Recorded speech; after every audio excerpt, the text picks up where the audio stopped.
di Zamzam di Jakarta langsung mengikuti bersama kita mengikuti prosesi acara malam hari ini. Hadir bersama kita Universitas Akademika Fakultas Syariah dan Hukum UIN Alauddin. Di sini hadir Ibu Wakil Dekan 1 Ibu Dr. Hajar Ahmadiyah dan juga Ketua Program Studi Ilmu Falak yang memang mengurusi masalah astronomi, hukum astronomi, ilmu falak di UIN Alauddin, Bapak Ibu Dr.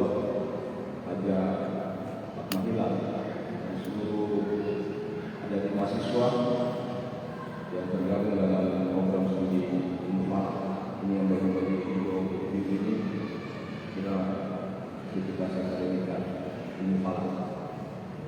Khatib kita pada hari ini Dr. Haji Raswan SHMA.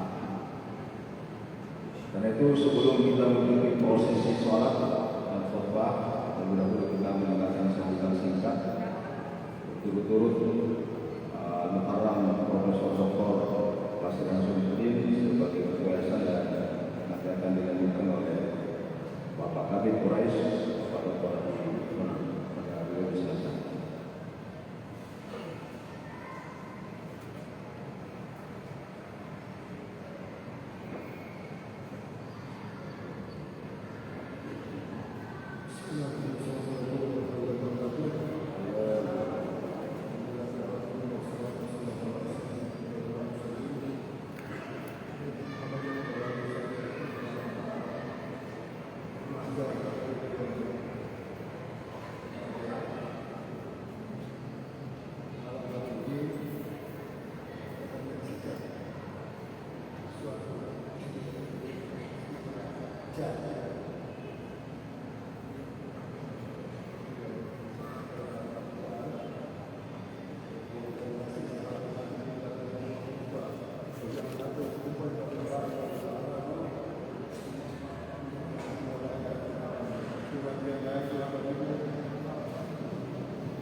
Penciptaan langit dan bumi dan sini berkatnya siang dan malam itu adalah makanan dari kesadaran. Jangan dapat orang yang berpikir. Itulah pada malam ini kita di seluruh kegiatan agama